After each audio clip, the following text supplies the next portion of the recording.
Hello everyone, my name is Vatsal and I recently started posting videos on sports, basically mostly on cricket and just collecting some important news or event that has happened and my observations on the same as a fan on the same and and in the sequence here I am presenting a new video to you, and this is more of a preview of the upcoming T20 series that's going to start from tomorrow between India and England.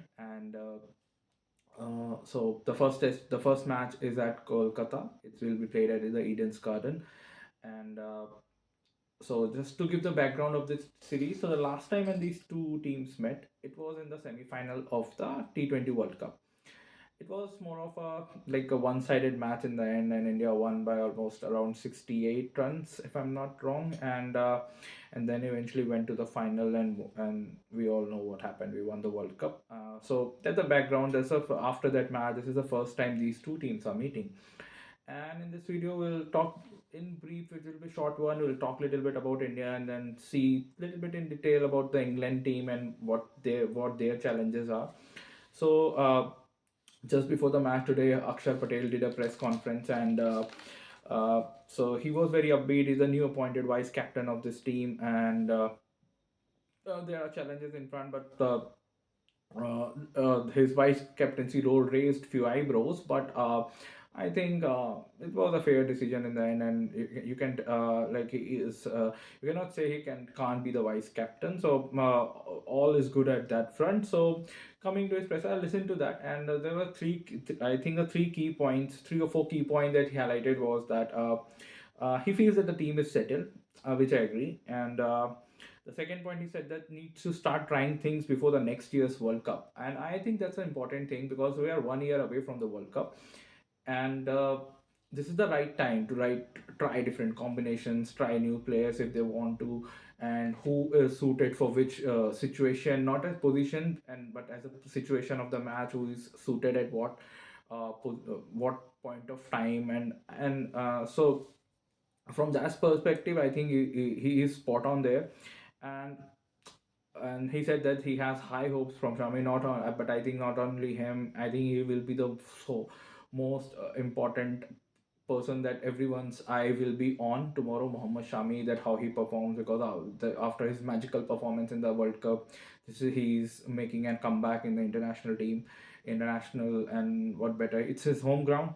Kolkata is his home ground, and I hope he does well because we need him along with Bumrah in the Champions Trophy if we ought to have any chance of going till the end. And apart from that, what he highlighted was that the apart from the opening slot, none between 3 to 7 position, the players will be as a playing as a floaters, and depending on the situation, they will come and their position may change. And I think it could be unsettling for a batsman for some time for in a longer format, but in T20 I think the players these days, I think their DNA is tuned in that way actually, that they know what the requirement of the team in that particular situation is, um, and they're ready for that, and I think it suits the current T20 format, the way the game is evolving. That's how it will be, that no that based on the situation, that players will come in different point of time and try to express themselves. So in a nutshell, if you see, the presser was Akshar looked positive. He was confident about the team and the approaches that's going to happen, the approach that the team is going to take. The questions was asked around how he gelled up with the supporting staff, and he was very fair to fair. He didn't hide anything. He said that he was not part of that test team in Australia. So, and but he don't see any change, and that's if we take that word, so it's a good thing to see that when see before the test match in Australia, and after that, if the dressing room environment is same, then I think that's good for the Indian cricket. So that's in nutshell regarding the Indian team. I think they have not declared their playing 11. That will know tomorrow. The squad we have already discussed in the last video. It's very strong, balanced squad. I think with time, when Bumrah is fit, he will also feature in this squad, but only for the important tournaments in the next year's World Cup. But overall, the team is very balanced, and few misses we have already discussed that, but in a like overall this team is solid, and I feel everyone apart and everyone delivers in this team. And then the other player apart from Mohammad Shami who will be the who will be in question is Sanju Samson, because just I'm saying it because of the news that has been floating into the circuits these days regarding his uh, not with his exclusion, he's not coming to the training camp, not going well with his state cricket board, and he was excluded from the team and all those things. So I think he has a point to prove there, that and I feel that was a bit harsh on him. We don't know exactly what exactly happened behind the doors, but on the surface, I think it was pretty harsh. If he was available, he should have been included in the team. And so these two players, yeah, Jasprit Bumrah and Sanju Samson are the two players that sorry, not Jasprit Bumrah, Mohammad Shami and Sanju Samson are the two players that I'm looking forward for tomorrow's match, and and it will be well done. Now, coming to the England's team, they have already like as they do always do. Actually, they have already declared their playing 11 for tomorrow. So I'll just read out the name, and so it's so the playing 11 for tomorrow is Ben Duckett, Phil Salt, Josh Butler, Harry Brook, Liam Livingston, Jacob Bethel, Jamie Overton, Gus Atkinson, Jofra Archer, Adil Rashid, Mark Wood. And if I just see the names, like batting and bowling, both are fireworks. Like it's you don't say which department is weak here. They have all bases covered. The names are themselves like they are the big names in the T20 world, and I think uh, they have put they are coming with a very strong playing 11 for tomorrow's match, and I think their eye is on next year's World Cup, and which is rightly so, it how it should be, because in last two one day series for England were not one day tournaments of ICC tournaments for England were not good. The last T20 World Cup, the format was such they were able to reach the semi final, but then they looked they looked like the only one team was there on the park. If you see that semi final, they never looked like in that game and at any point of time. And going back to the 2023 One Day World Cup, it was a shocker. Like everyone was shocked seeing the performance of England in that tournament. There was like right from the start till the end, like that team was not able to find any form collectively, and which is very rare for a team like England who was dominating in white ball cricket to have that sort of performance. So lots ride for the so lot of important. So this series is important for them, and they have a lot of questions to answer for themselves. And I think their eye is also on the next year World Cup. And I think if you see the positioning of this tournament for them, it's very right. It's positioned very correctly for them actually, because the next year's World Cup is also is in Feb in India only around this time, and the weather and the atmosphere, the pitches will play the same. And I think if their main players are here, and if they are able to get adjusted already with 5 T20s, I think they will get a good exposure, and I think they will be, and that's why it's important for them to do well in this series, to try different combinations against like India. They will try to see which player can perform well in this situation and all. So I think it's a good, well timed series for them, and their focus is also on the T20 World Cup for the next year. And apart from that, we'll talk about McCallum in some time. But I think if you see this playing 11 and the playing 11 that featured last time uh, against India in that semi final, so the five players are missing from that team. So this team has also gone into some sort of transition, and like players like Moeen Ali, Johnny Bairstow, Sam Curran, Chris Jordan, and Topley. These are five players that played that semi-final, and they are missing from this playing 11 that will take the field tomorrow.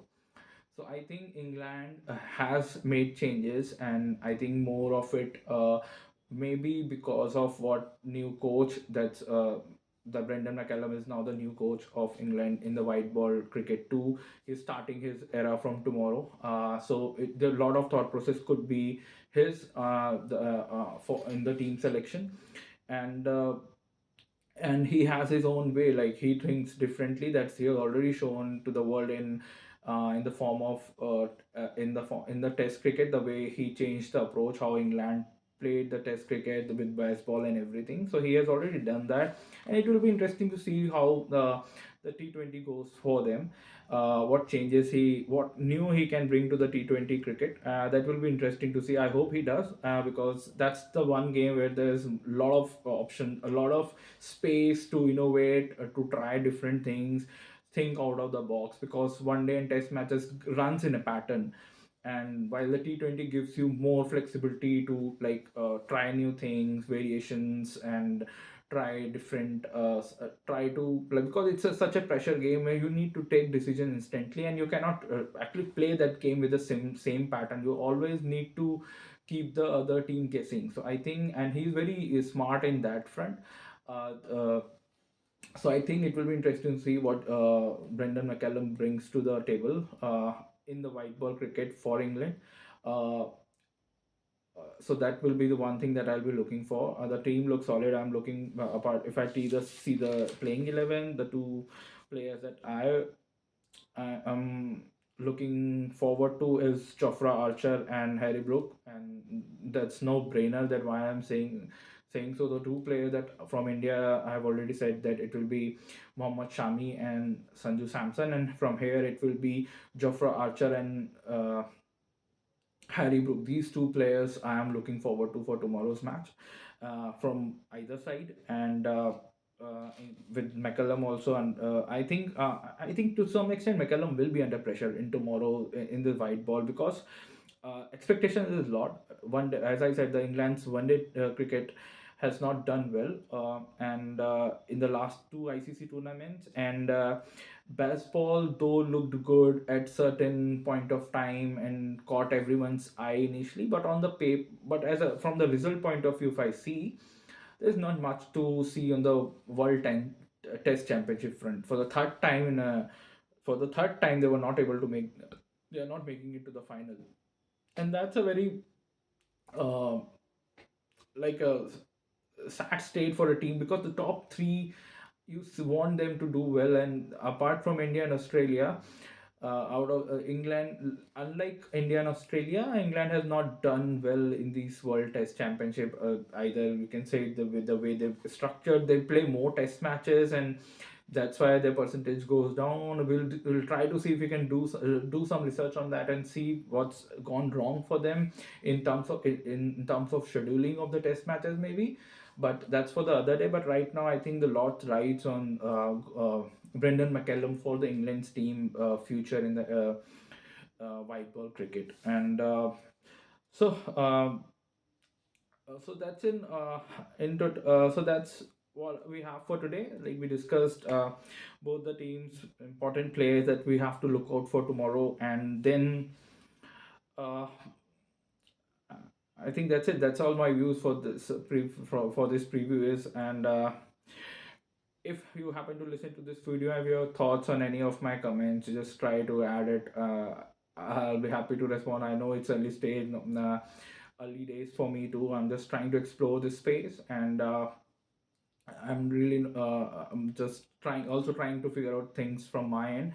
But I come here as a fan, try to express myself, my views on the events that happen, and I hope you like it.